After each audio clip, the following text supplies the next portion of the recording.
Chosen one, this message didn't find you by chance. It found you by divine design. There are no accidents here. You were led to this moment because something powerful is stirring inside you, ready to be awakened and unleashed. You weren't born just to survive. You were born to break cycles, to be the one in your bloodline who says, "This ends with me." Generational poverty is more than just a lack of money. It's a pattern of beliefs, limitations, and systems that get passed down from one struggling generation to the next. But here you are, the chosen one, with a fire in your spirit and a mind that refuses to settle. You weren't handed the tools. You had to build them. You weren't given the answers. You had to search for them. You are walking a path that no one before you dared to walk. And it's not easy. It's lonely. It's painful. But it's powerful, because when you rise, everything changes, not just for you, but for everyone after you. Let's break it down into 7 powerful truths. 7 chapters to remind you that this mission you're on has meaning, that the weight you carry is shaping you into a generational giant. Let's begin. Before we dive in, take a moment to like, share, and subscribe if you haven't already, because this is a message every chosen one needs to hear. If you feel the power of this message resonating with you, drop the number 77 in the comments. This isn't just a number, it's a powerful signal to the universe that you're aligned with divine truth and ready to claim the blessing that's rightfully yours. Only those who are truly chosen will stay until the end, and those who do will unlock deeper understanding, sharpen their spiritual awareness, and claim the blessings hidden within this message. And remember, this is knowledge that unfolds layer by layer. Re-watch this video as many times as you need to align your mind, body, and spirit with the truth being revealed. Each time you return, you'll notice something new, something vital that you may have missed the first time. Now, let's dive in. Chapter 1. You saw what they never questioned. You didn't ask to be different. You were born that way. From a young age, you could feel it in your bones. Something about your surroundings just didn't sit right. You grew up in an environment where struggle was the norm, not just financially, but emotionally, mentally, even spiritually. There was always tension in the air, arguments about money, fear of what tomorrow might bring, people living paycheck to paycheck, never looking beyond survival, smiles that didn't reach the eyes, dreams buried under the weight of responsibility. But while everyone else called it normal, you silently asked, why? Why do we live like this? Why is lack treated like a tradition? Why is dreaming laughed at? Why does it feel like we're just existing instead of truly living? You couldn't put words to it at the time, but you felt the truth. This isn't how it's supposed to be. You looked around and saw people stuck in cycles, doing the same things day after day, hoping for different results. Generational habits passed down like heirlooms, not out of choice, but out of conditioning. But you didn't judge them. You loved them. You understood they were doing the best they could with what they knew. But deep inside, you also knew there has to be more than this. That knowing became your compass. While others accepted, you questioned. While others settled, you searched. You weren't given a map, but your intuition whispered, "There's another way." That whisper was the first spark of your awakening, the birth of vision. The moment your soul looked at the generational cycle and said, "It ends with me." You didn't inherit generational wealth. You inherited generational wisdom, the kind that says, "I see the dysfunction, but I won't continue it." You are gifted with the rare ability to observe the pain without becoming numb to it, to feel the depth of the struggle and still choose to rise above it. And yet, this awareness didn't make your path easier. In fact, it made it lonelier. Because seeing what others don't means you often feel what others won't. You had to carry questions no one else was asking. You had to watch people you love stay stuck in the very patterns you were trying to escape. There were times you wondered if you were crazy for believing in more, but deep down you knew you weren't crazy. You were called. You were chosen to be the one who breaks the silence, who dares to dream, who interrupts the pattern, who says, "This cycle of scarcity, struggle and survival stops here." And from that sacred decision, your mission began. Not with applause, not with comfort, but with clarity. And the more you questioned, the more awake you. Pride instead of a cry for healing. You realized that just because something was repeated doesn't mean it's right, and just because it's tradition doesn't mean it's truth. Your spirit began to rebel against complacency. You didn't want to just survive. You wanted to live. You didn't want to repeat. You wanted to rebuild. So you started studying, listening, growing, looking for answers in books, in mentors, in the silence of your own soul. You started doing the inner work most avoid. And slowly you began to rise, quietly, steadily, with a fire in your chest and a vision in your mind, because once your eyes were opened, you couldn't go back to sleep. Chapter 2. They called you different because you are. Maybe they laughed at your big ideas. Maybe they rolled their eyes when you talked about building something greater than what anyone around you had ever seen. Maybe when you spoke of owning businesses, breaking cycles, or leaving the city to pursue your vision, they said, "Who do you think you are?" And you started to wonder that too. You began to question yourself, shrink yourself, dim your own light, just to fit into places that were never designed to hold your power. You felt like the odd one out, misunderstood, isolated, like you were speaking a language no one around you could translate. And at times that isolation hurt deeply. It made you feel like maybe you were wrong for wanting more, like maybe you should just be realistic, like everyone else. But hear this clearly. Different doesn't mean wrong. Different means chosen. You were born with a mindset that doesn't match your environment because you weren't created to adapt to it. You were created to transform it. The discomfort you felt, that wasn't rejection. It was redirection. It was life reminding you that you were never meant to blend in. You were meant to break out. They don't understand you, not because you're wrong, but because you're rare. You're the first one in your bloodline to think differently, to dream boldly, to ask, what if there's more? And being the first always comes with resistance, not because you're failing, but because you're forging a new path where none existed. Think about this. The tallest trees face the strongest winds. The first to climb the mountain always takes the hardest steps. And the one who goes first must walk through the wilderness without a guide, because you are the guide for those who come after. Your thoughts, your drive, your vision, they don't come from nowhere.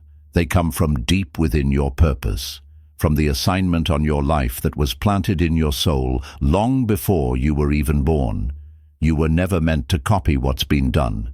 You were meant to introduce something the world hasn't seen yet. So yes, they called you different. They said, you think too much, dream too big, move too quietly. They didn't know that what they were mocking was divine evidence that you were called for more. They didn't recognize the seed of greatness because they've only ever known survival. But you're not here just to survive. You're here to shift the story. Different isn't your weakness, it's your assignment. And one day, the very people who questioned you will look to you for direction, because the same different they couldn't understand will become the very difference that sets everyone free. Chapter 3. You're rewriting the script without a manual. When you come from a background where no one taught you how to manage money, how to build credit, how to invest, how to build wealth, how to speak with confidence, or how to heal from trauma, every step you take feels like walking blindfolded through a maze. It's trial by fire. There's no blueprint, no mentor on standby, just you, your courage, your questions, and a deep inner drive to create something better. You weren't handed instructions, you were handed a mess. Generations of silent suffering, generations of make it work and just get by. And here you are, rewriting the entire script without a manual. That's not just brave, that's revolutionary. You're teaching yourself what no one taught your parents and their parents before them. You're learning how to budget, not just money, but your energy. You're setting boundaries that weren't modeled. You're unlearning the belief that rest is laziness, that asking for help is weakness, or that putting yourself first is selfish. You're replacing survival-based habits with wisdom rooted in peace, growth, and purpose. And yes, it's hard. You stumble, you second-guess, you make mistakes that sometimes feel like failures. But you keep going, you study, you listen, you rise, even when no one's clapping, even when no one understands why you're doing things differently, even when the weight of responsibility feels too heavy for one person to carry. You're the one learning how to repair your credit, how to save, how to invest, how to think long-term, how to build with purpose, not panic. You're learning how to say no to quick fixes and yes to legacy. You're not just trying to get rich, you're trying to get free. You're also building emotional wealth, the kind that money can't buy. You're learning to express your needs, to sit with pain instead of running from it, to love in a way that's healthy, not harmful. You're choosing healing over hiding, understanding over avoidance, and even though there's no one showing you the way, you keep putting one foot in front of the other. That kind of resilience, that's not ordinary, that's sacred. You're not following a map, you're drawing one, and every choice you make to grow, to educate yourself, to discipline yourself, is a stroke of the pen. You're designing a new path that your children and their children will one day walk on with clarity, confidence, and pride. So don't beat yourself up for not getting it perfect. There is no perfect when you're the first. There is only progress. Keep going, keep building, keep believing. The missteps you make today will become the wisdom you pass on tomorrow. You are writing a new manual for the generations to come, one built not on confusion and struggle, but on understanding, strategy, and peace. And one day when someone asks them, "How did you learn this?" they'll say, "Because someone before me decided to learn it first. That someone was you." Chapter 4.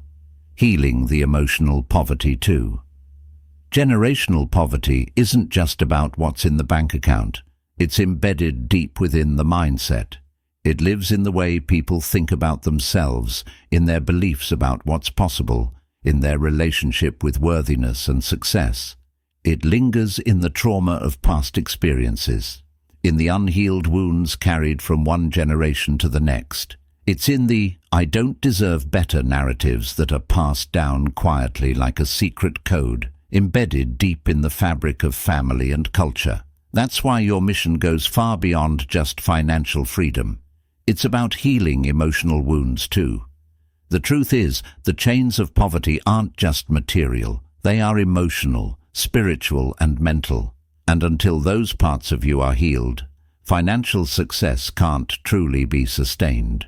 You can't out-earn low self-worth. You can't achieve long-term abundance while still holding on to the belief that you don't deserve it.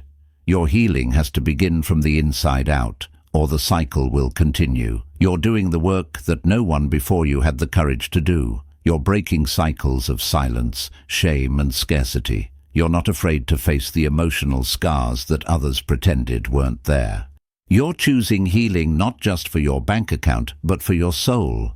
You're choosing therapy, journaling, meditation, prayer, personal development, whatever it takes to heal the parts of you that were buried under layers of survival tactics. You're unearthing the pain, confronting it, and choosing to release it piece by piece. You're not just chasing money. You're reclaiming your mental and emotional wealth too. You're teaching yourself to believe that you are worthy of abundance, that your dreams are not too big, that you have value just as you are. You're reprogramming your thoughts, replacing old limiting beliefs with new affirmations of possibility and strength. You're learning to nurture your mind as much as your wallet, investing in your emotional growth as much as your financial goals.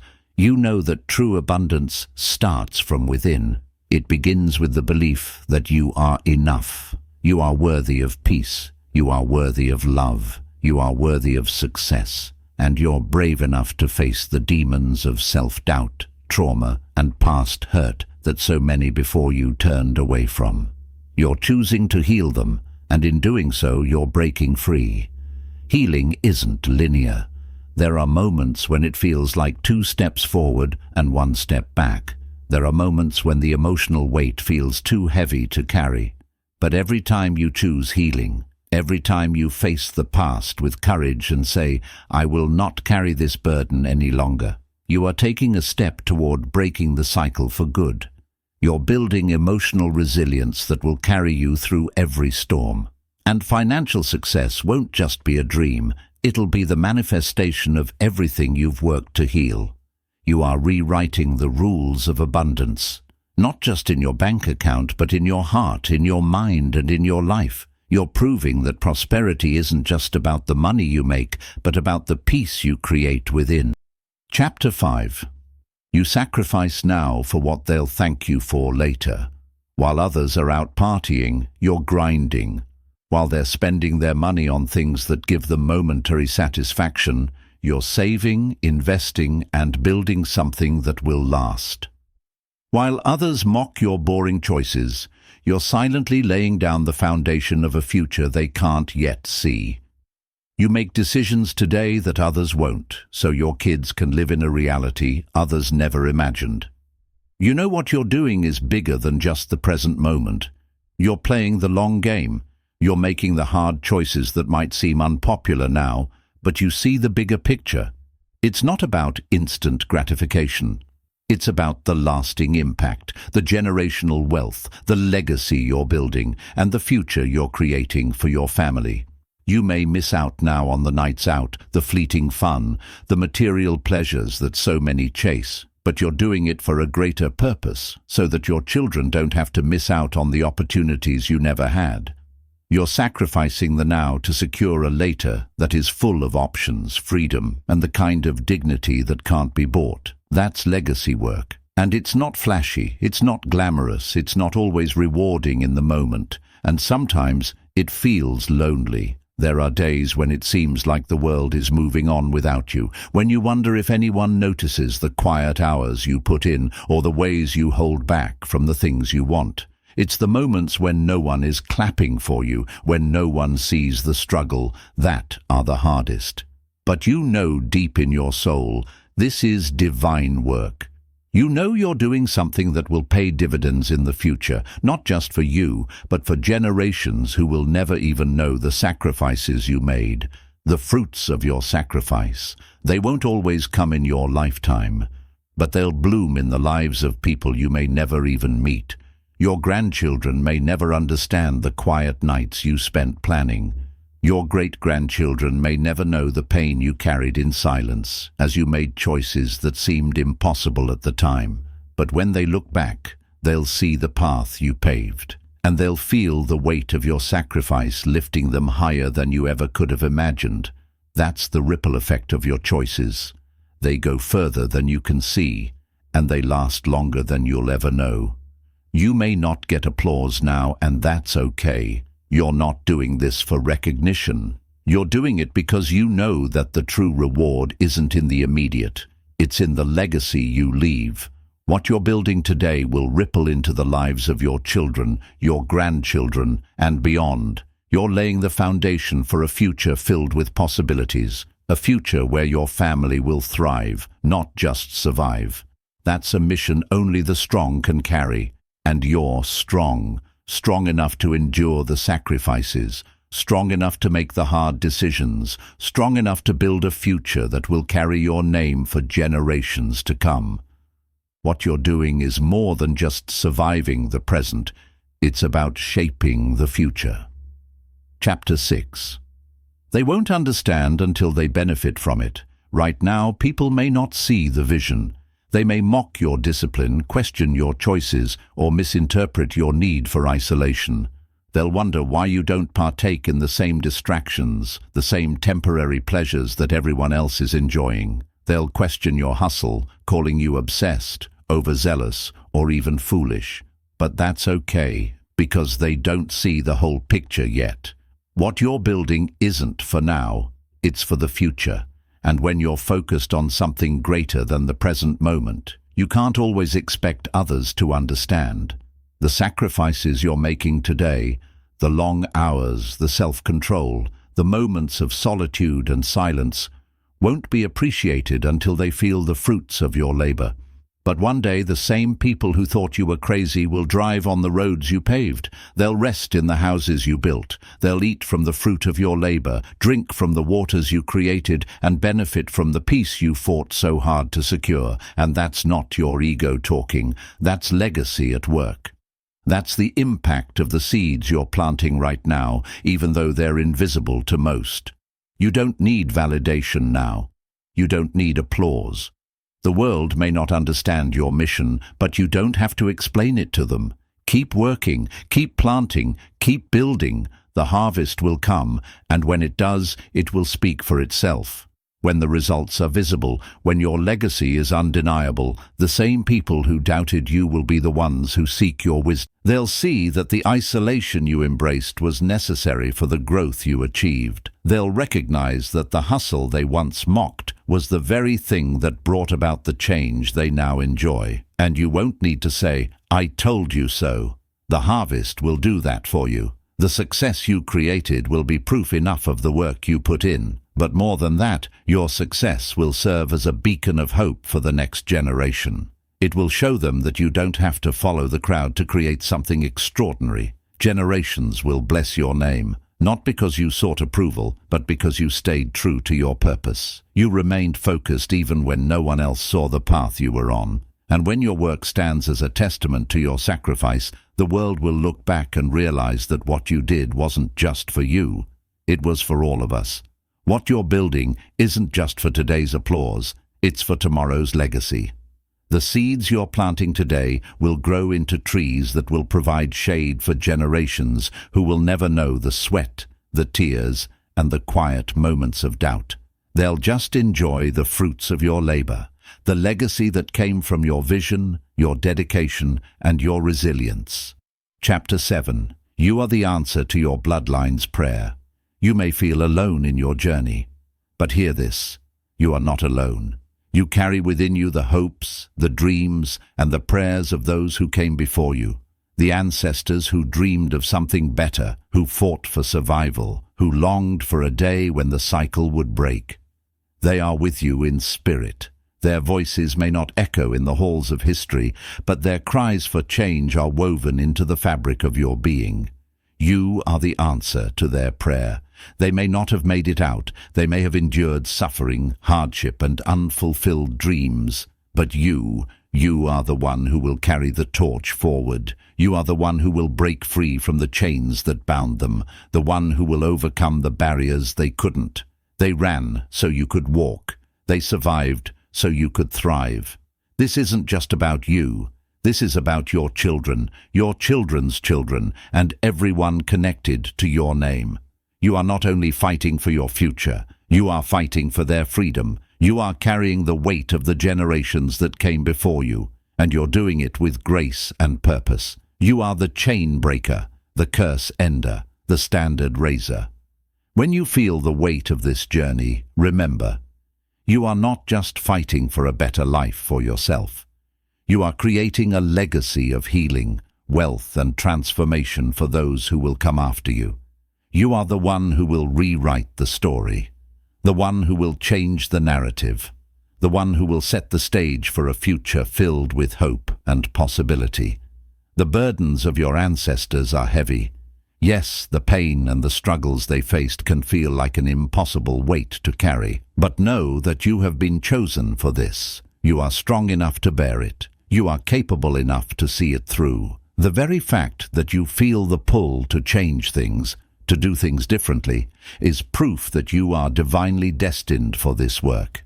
You are on a mission that is far greater than your own personal success. This is a mission that spans generations, a mission that will echo through your bloodline for years to come. You are the one who will raise the standard, the one who will set a new precedent for what is possible. You are building a foundation for those who will never even know your name, but who will benefit from the legacy you leave.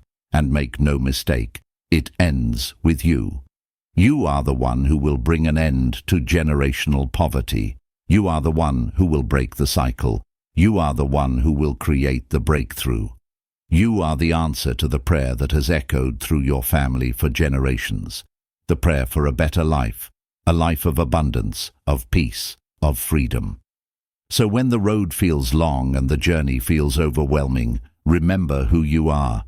You are not just carrying your own dreams. You are carrying the dreams of those who came before you. You are the answer to their prayers. You are the change they longed for.